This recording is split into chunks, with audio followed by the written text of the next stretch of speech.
గమనించండి ప్రియ దేవుని బిడ్డలారా, ఇక ఆశలన్నీ అడి ఆశలు అయిపోయి మనం నలిగిపోతుంటామో కదా. అయితే వాటన్నిటిలోంచి దేవుడు ఏం చేస్తానన్నాడు, నువ్వు నమ్మితే నీ జీవితంలో సమస్తము సాధ్యమవుతుంది. ఏది అసాధ్యం అనుకున్నావో, ఏది కష్టం అనుకున్నావో, ఏది బరువు అనుకున్నావో, ఏది జరగదనుకున్నావో, ఏది స్వస్థత కలగదనుకున్నావో, ఏ అప్పు తీరదనుకున్నావో, ఏ కార్యం సఫలపరచబడదనుకున్నావో, అవన్నిటిలోంచి నీకు మేలు కలుగుతుందని చెప్పి దేవుడు మాట్లాడుతున్నాడు.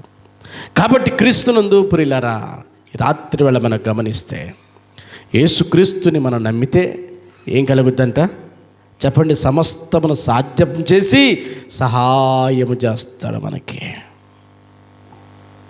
ఫస్ట్ ఏంటి చెప్పండి? యేసుక్రీస్తుని నమ్ముకున్నందువల్ల మనకేం కలుగుతుంది? నీతి కలుగుతుంది. రెండవది ఏంటి? యేసుక్రీస్తుని నమ్ముకున్నందువల్ల మన జీవితంలో రక్షణ కలుగుతుంది.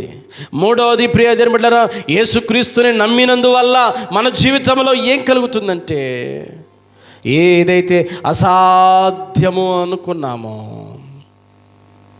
ఏదైతే కష్టమో అనుకున్నామో, ఏదైతే ఇది జరగదమ్మో అనుకున్నామో, అవన్నీ దేవుడు జరిగిస్తాడు, సహాయపడతాడు. దేవునికి స్తోత్రం కలుగునుగాక. చెప్పండి, గట్టిగా చెప్పండి, ఇంకొంచెం చెప్పండి, నిద్రపోయి చెప్పండి. మంచిది.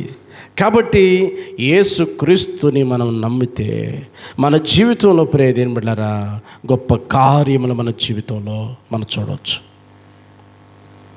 మనం యేసుని మనం నమ్మేది ఏంటిది?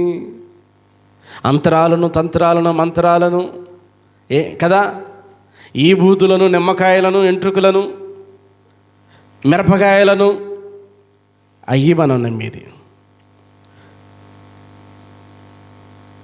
ఇంటి ముందు ప్రియ దేవుని బిడ్డలారా చీపురు కట్టలను నమ్ముతాం, ఇంటి ముందు చెప్పులను నమ్ముతాం, ఇంటి ముందు ఇనప రాడ్లను నమ్ముతాం. అవి వేసుకుంటే దయ్యాలు రావని వాటిని నమ్ముతూ ఉంటాం. యేసయ్యను మనం నమ్మం.